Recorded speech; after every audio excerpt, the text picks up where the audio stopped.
जब आप बीमार पड़ते हैं तो लाखों के खर्च में दवाइयों का एक बड़ा हिस्सा होता है। सरकार इस बात को जानती है और इसीलिए सरकारी अस्पतालों में मुफ्त दवाई की योजना संचालित है। इसके अलावा अलग अलग जगहों पे राज्य सरकार और केंद्र सरकार योजनाएं चला करके आपको मुफ्त योजना, सस्ती योजना का लाभ दे रही है। लेकिन क्या हकीकत में आपको उसका लाभ मिल रहा है? नमस्कार, मेरा नाम है विनय वर्मा और IBC 24 के खास कार्यक्रम पड़ताल में आपका स्वागत करते हैं। आज पड़ताल में इसी विषय पर चर्चा होगी।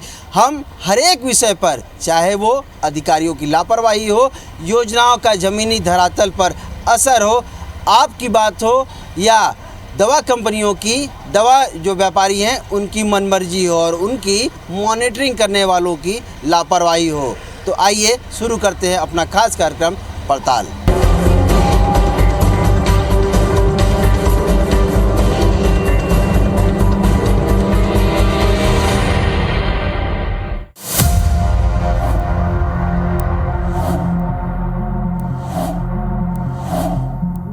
एक गोली रात में खाना बोला है और ये दर्द में खाना बोला सुबह शाम बस, और ये 2 तो बाहर लेने से बोला है, बाहर मेडिकल में दे देगा करके।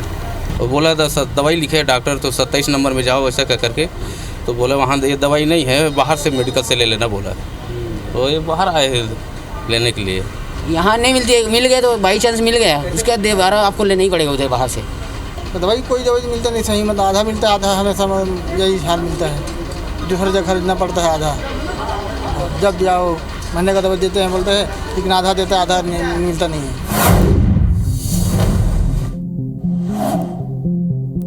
छत्तीसगढ़ के 200 से 300 किलोमीटर दूर से मरीज रायपुर के मेडिकल कॉलेज अस्पताल में आता है ताकि उसे सस्ती और अच्छी इलाज मिल सके। सारी व्यवस्थाएं देखिए, ये इस कारण से है कि लोगों को इलाज बेहतर मिल सके। दावा भी स्वास्थ्य विभाग का यही है। देखिए, ये एक कमरा है जहां पर इलाज हो रहा है मरीजों को, उसके बाद दवाई की अलग से व्यवस्था की गई है। आप दवाई ले चुकी हैं, आप इस बारे में आपसे बात करेंगे। आप दिखाइए यहाँ पर कौन सी मर्ज था आपको और दवाइयाँ कितनी मिली आपको? 4 दवाई मिले भैया, 2-3 में दवाई नहीं मिले। 2 दवाइयाँ नहीं मिली हैं इनको। हाँ, ऐसे तमाम लोग हैं। हम आज इसी बात की पड़ताल कर रहे हैं कि क्या जो सरकार का दावा है वो वाकई में ज़मीनी हकीकत है उसकी। देखिए, ये सारी जो ये यहाँ पर इलाज हो रहा है, डॉक्टर्स देख रहे हैं, उसके बाद से ये मरीजों के लिए यहाँ व्यवस्था की गई है, यहाँ पे दवाई मिल सके। आप ये बताइए कि 4 में से 2 दवाइयाँ इनको मिली है, आपको कितनी मिली है? 3 दवाई मिली हैं, 3 दवाइयाँ। तीन दवाइयाँ मिली हैं। और ये देखिए, ये पर्ची है इनकी, जिसमें से 2 दवाई इनको नहीं मिली है आपको जी। 2 दवाइयाँ, ये देखिए, ये जो व्यवस्था ये है कि जितनी दवाइयाँ रहती हैं ये पर्ची रहती है और इसमें से ये 2 दवाइयाँ जिसमें से निशान लगाते हैं गोले का, ये दवाइयाँ। क्या बोला गया आपसे? क्या बोला गया? बाहर लेना पड़ेगा। बाहर से। ये इस बार का है कि हर बार ऐसा ही होता है? अब हर बार ऐसे तो होता है सर। अब जाओगे तो बाहर, जहाँ नहीं है यहाँ दवाई करके बोलते हैं तो बाहर ही लेना पड़ता है हम लोग को। बाहर ही लेना पड़ता है आपको। देखिए, ये कह रही हैं कि बाहर। एक बार काउंटर पे भी पूछ लेते हैं कि क्या ऐसा क्यों हो रहा है। ये बताइएगा कि ये बता रहे हैं कि बाहर से लेने के लिए कहा जा रहा है दवाई, ऐसा होता है क्या? हाँ जी, क्या ये बता रहे हैं कि बाहर से लेने के लिए हमेशा कहा जाता है सर? क्या दवाई बाहर से लेने बोल रही है? डॉक्टर की जो दवाई लिखे थे। हाँ, क्योंकि देखो, शुगर की अगर कोई दवाई लिख रहे हैं या BP की दवाई लिख रहे हैं, BP की दवाई तो बहुत प्रकार की आती है, तो सभी प्रकार की दवाई हमारे पास नहीं है, लेकिन जो मैक्सिमम जो चलता है वो हमारे पास है। ये अक्सर जितने मरीज हैं इनकी वजह से 4 में से 2, मतलब 50% लगभग 60% दवाइयाँ, 30% दवाइयाँ नहीं मिल पा रही हैं। हाँ, वो तो हमारे पास जो सप्लाई आता है उसी को हम बांटते हैं जी। बता रहे हैं ये भी कि सप्लाई आता है वो बांट दी जाती है, लेकिन फ़िलहाल सप्लाई नहीं है और ये केवल मेडिसिन विभाग का हाल है।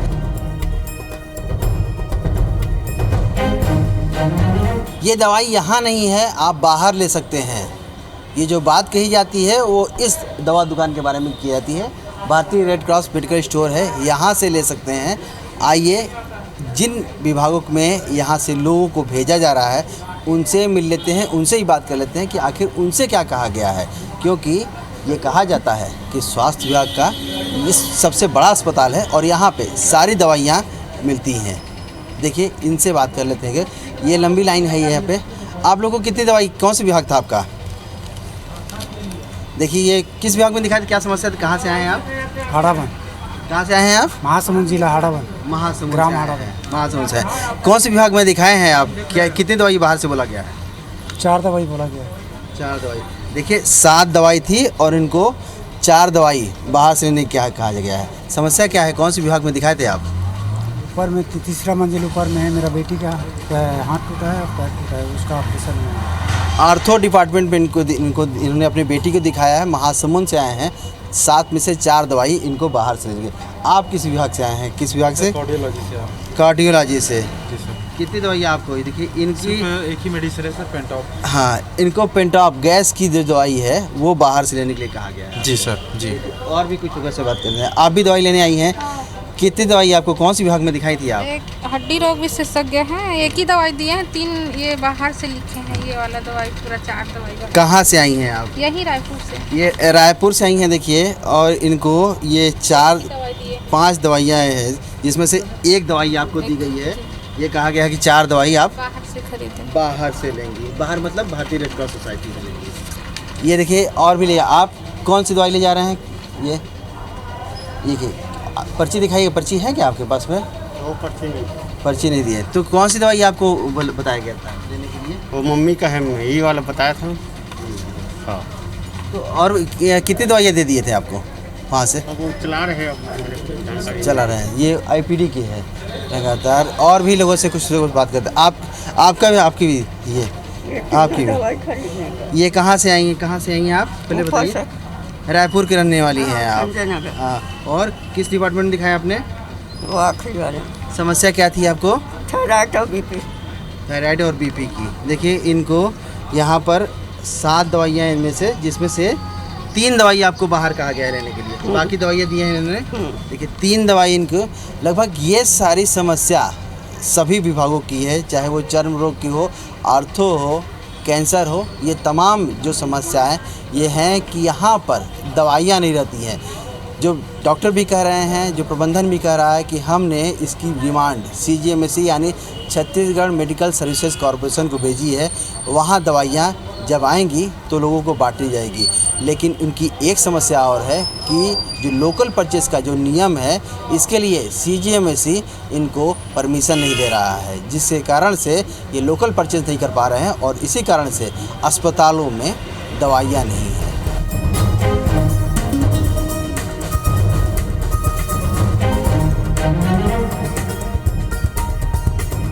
दवा और मशीन खरीदी कि जिस एजेंसी CGMSE की हम बात कर रहे थे, वो अब लगातार अमानक दवाई खरीदे की एजेंसी बनती जा रही है।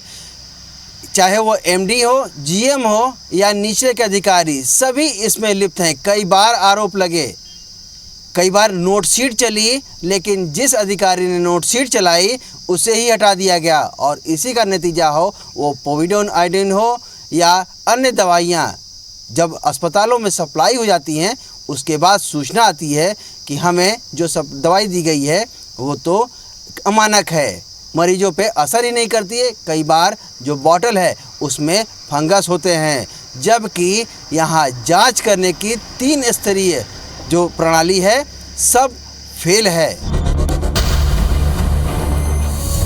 एक तरफ दवाओं का अभाव और दूसरी तरफ अमानक दवाओं की शिकायतें ये बताने के लिए काफी है कि लापरवाही चरम पर है। दवा कई जांच के बाद मेडिकल दुकानों तक पहुंचती है, बावजूद इसके दुकानों में अमानक और एक्सपायरी दवाइयां पहुंच रही हैं। इस तरह की लापरवाहियों से साफ है कि जिम्मेदारों का इस ओर बिल्कुल भी ध्यान नहीं है। पिछले साल मेकाहारा अस्पताल में एक ऐसा ही मामला सामने आया जिसमें घाव के लिए दवा पोविडोन आयोडीन को अमानक पाया गया था, जिसके बाद इन दवाओं के इस्तेमाल पर रोक लगा दी गई थी। अब समझना जरूरी है कि आखिर दवाओं की जांच की पूरी प्रक्रिया क्या होती है। दरअसल दवाइयों के ऑर्डर के दौरान CGMSE के अधिकारी दवा कंपनियों का निरीक्षण करते हैं, फिर मशीनों और केमिकल की जांच की जाती है, तब जाकर कंपनी दवा सैंपल को पास होने का सर्टिफिकेट देती है। सर्टिफिकेट मिलने के बाद दवा की जांच CGMSE अपने स्तर पर भी करवाती है। जांच में अगर दवा सही पाई गई तो फिर इसकी सप्लाई आगे होती है। मगर इसके बावजूद 3 साल में लगभग 100 दवाएं अस्पतालों में अमानक पाई गई हैं।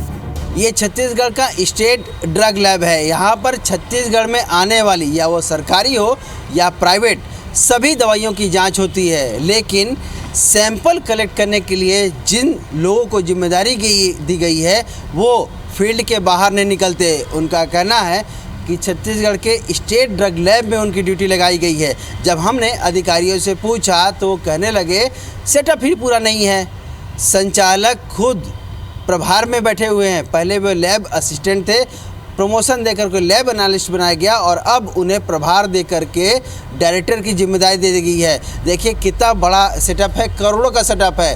केंद्र सरकार से इसके लिए ग्रांट आता है, बड़ी संख्या में पैसे आते हैं, लेकिन उनका उपयोग केवल संसाधन खरीदने में लगाया जाता है। जबकि केंद्र सरकार की गाइडलाइन है कि ड्रग और फूड के लिए आपको जो विशेषज्ञ अधिकारी हैं उनकी नियुक्ति करनी है।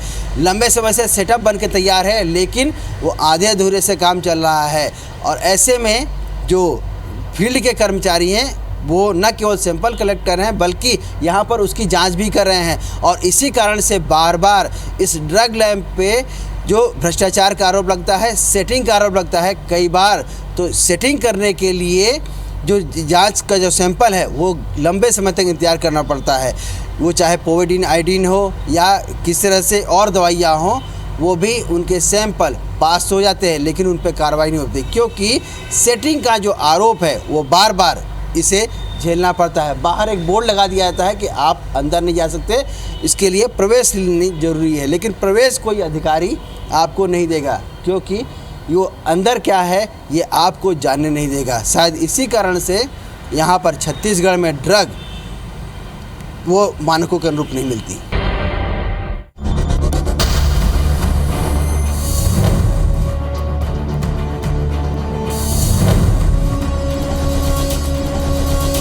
डॉक्टर ने आपको दवा लिखी और आपको दूसरी दवा मिल गई। ऐसा इसलिए होता है कि दवा दुकानों पे सफ़ेद कोट यानी एप्रन पहने हुए जो दवा दुकान के कर्मचारी हैं वो फार्मासिस्ट नहीं होते हैं। हम ऐसे ही आज दवा दुकानों की पड़ताल करने निकले हैं। आपको सबसे पहले जो धन्वंतरी जेनरिक मेडिकल स्टोर है इसकी हकीकत दिखाते हैं। कुछ दिन पहले ही प्रदेश में बड़ी संख्या में ये धन्वंतरी जेनरिक स्टोर शुरू किया गया और उसमें कहा गया कि नियमानुसार सभी कुछ दवाइयाँ मिलेंगी लेकिन आपको सस्ते दाम पे। अब आपको दिखा रहे हैं कि अंदर में ये जो दवा दुकान संचालित है इस पे करीबन 170 तरह की दवाइयाँ हैं और इस दवाइयों में जो गंभीर बीमारी के साथ जो आयुर्वेद की दवाइयाँ हैं और अन्य दवाइयाँ हैं। नियमानुसार जो कर्मचारी हैं ये फार्मासिस्ट होने चाहिए थे। आपके पास फार्मासिस्ट की डिग्री है? जी सर। कौन सी डिग्री है आप दिखाइए जरा सर। वो मेरे फ़ोन पे होगी सर। फ़ोन पे है। हम जो कर्मचारी हैं इनके साथ साथ में जो इनकी हकीकत है इसकी जांचने के लिए IPA के जो स्टूडेंट है क्या? अभी सर मैंने न्यू ज्वाइन किया। अभी कब से ज्वाइन नहीं? कहाँ से पढ़े हैं आप? सर मैं अपोलो कॉलेज ऑफ फार्मेसी से, अंजोरा दुर्ग से। तो आपके जो रजिस्ट्रेशन हो गया है? हाँ सर, अभी प्रोसेसिंग में है सर। अभी रजिस्ट्रेशन का स्लिप बस मिला है मेरे को, जो रसीद मिलता है ना। कितने कर्मचारी यहाँ पे काम करते हैं आप लोग? 5 कर्मचारी। 3 शिफ्ट में 5 कर्मचारी? हाँ यस सर। 3 शिफ्ट में 5 कर्मचारी काम करते हैं। इसका मतलब है कि ये 5 की डिग्री नियम क्या कहता है आप बताइए तो। देखिए ये ड्रग लाइसेंस की कॉपी इन्होंने लगा रखी है। ये तो पहली बात ऐसे कोने में नहीं लगी होनी चाहिए, सामने में जहाँ पे ग्राहक देख सकें ऐसे जगह में इनको लगानी है, ये नियम कहता है।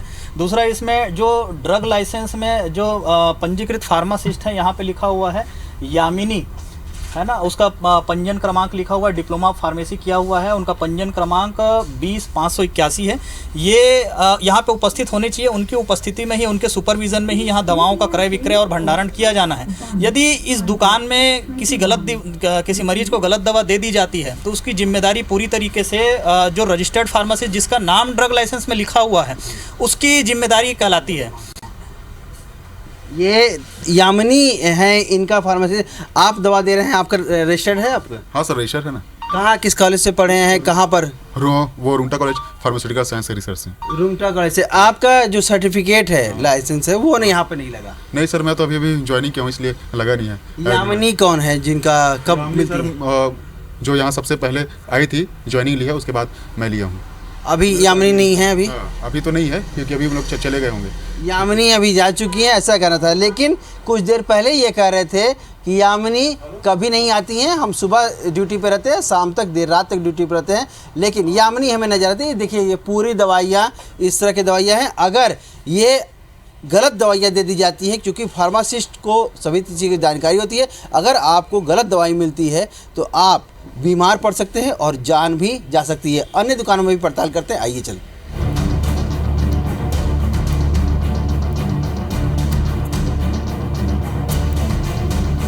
फार्मासिस्ट नहीं होने का धनवंतरी के अलावा सभी जो मेडिकल स्टोर है लगभग सभी में यही हाल है।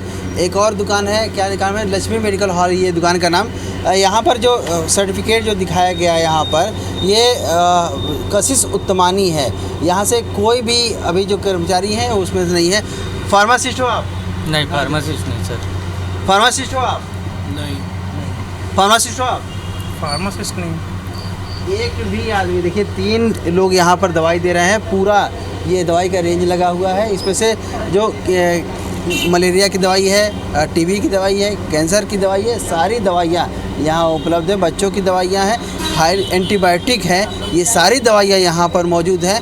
लेकिन बिना फार्मासिस्ट के ये लोग दे रहे हैं। नहीं पता है कि डॉक्टर की पर्ची किस तरह से पढ़नी है। और भी दुकानों को देखते हैं आइए। ये हाल केवल एक दवा दुकान का नहीं है, बल्कि राजधानी के सभी मेडिकल स्टोर की स्थिति ऐसी ही है। दुकानों पर फार्मासिस्ट है या नहीं, पड़ताल के लिए हम सदर बाज़ार में हैं कि रात दिन मेडिकल स्टोर है, यहाँ पर भी जो बात कर सकते हैं इनसे। फार्मासिस्ट की आपकी जो डिग्री है, वो रजिस्ट्रेशन है, वो है आपका भी? है। फार्मासिस्ट का रजिस्ट्रेशन है, वो आपका वैलिड है? 2019 में समाप्त हो चुकी है आपकी जो डेटा है आपका, उस आधार पे तो 2019 में आपका जो लाइसेंस है वो निरस्त हो चुका है। कौन बोल गया? कौन बोला? डेटा में जो आपका है, डेटा में जो है आपके पास है वैलिड तो दिखाइए।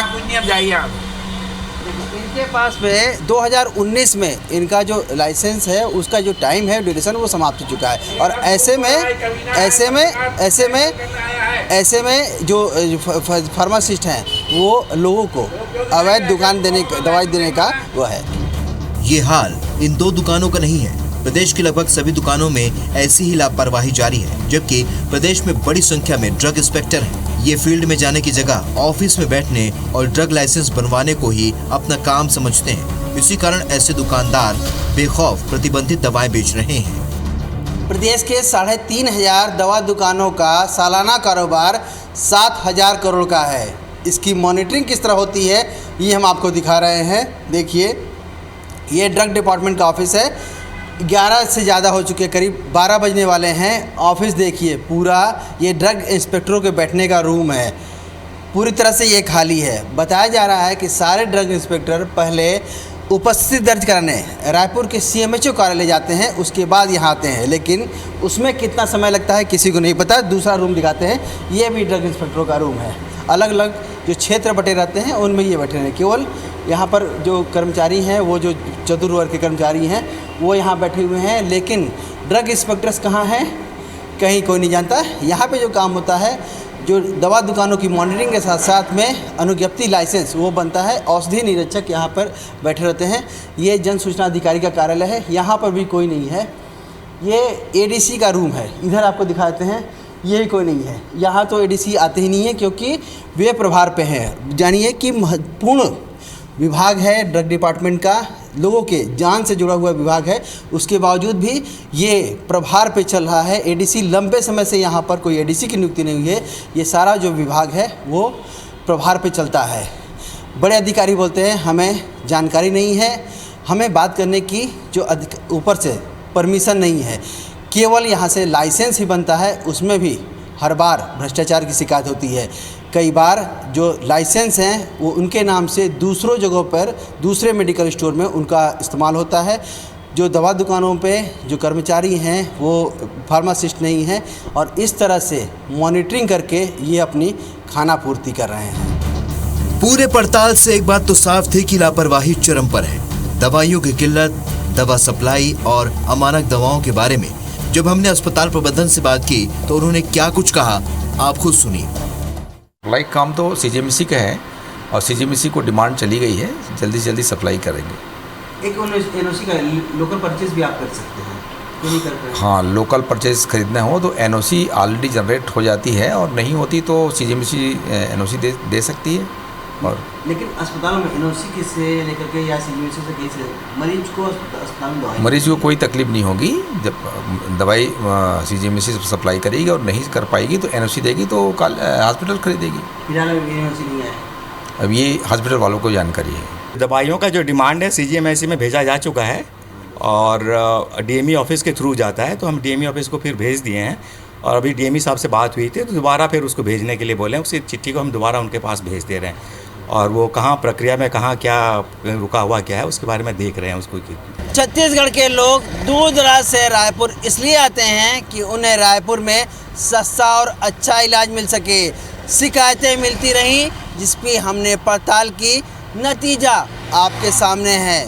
सरकारी योजनाएं धरातल में लगभग फेल सी हैं क्योंकि अधिकारी अपनी मनमर्जी में जुटे हुए हैं। सरकार को इस ओर ध्यान देना होगा, नहीं तो लोग ऐसे ही शिकायत करते हुए रह जाएंगे।